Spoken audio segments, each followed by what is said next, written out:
Chantelle, we know you were in the Navy. What was your role in the Navy? In the Navy I was a WECIS, so Weapons Engineer Communication Information Specialist. So on the ship we fix, maintain and then use all the communication equipment, radars, radios, sonar, all that kind of stuff.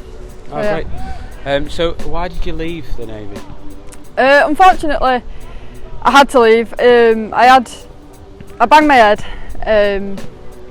I had a really bad headache and thought I had concussion.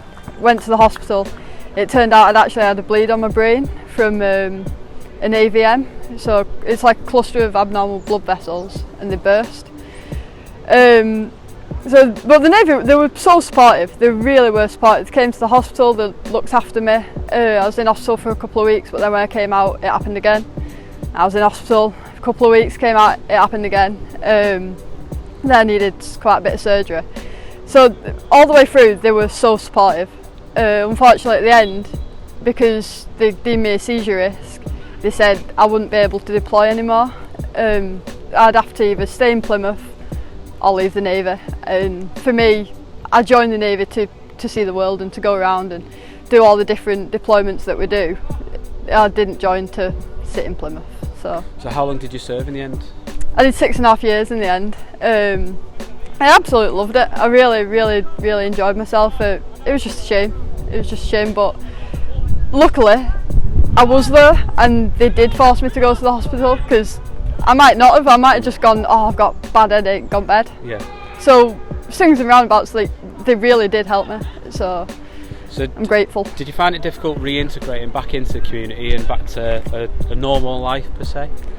A little bit, because it wasn't as bad for me, because I had that time in hospital, so I wasn't on ship, I was on base and stuff like that, and then I was home for quite a bit during my surgeries. So I did reintegrate a little bit during there. It was getting used to it, but then when I fully come out and then you're looking for jobs, I get a house, I'm like, what do you mean you pay for water and electricity? We don't pay for water and electricity when you're on base or on ship or anything like that. So it's a shock to the system. It's a bit of a change, but I coped alright. What did you find useful and helping you to get back into normal living? So they do. You have courses that you can access coming out of the Navy or any armed forces. You can choose what course you do. So go do whatever you want that'll help you get a job on the outside. I chose to do my FA level 1 because I wanted to come out and do something in football. And then I looked into it and then I thought, I'll go to uni. And they also pay for the first year of uni. So that was just such a great help. It really was. So I could make a plan and then use the credits and use the system to help me put that plan into place. Great. So how important is it, like local groups putting on sessions such as like Foundation 92, putting on different workshops and sessions for veterans in the community? Yeah, it really helps, because you leave, and it's going to sound a bit cliche, it's like footballers, they leave football and they say, oh, I miss the dressing room. Like, you leave the force and you miss the people. Yeah, you'll miss going to different places and doing all that, but it's the people you really miss. So coming to sessions like football or anything like that, where you get to be around them type of people again. They're not the same people, but they're the same kind of mindset, same type of people.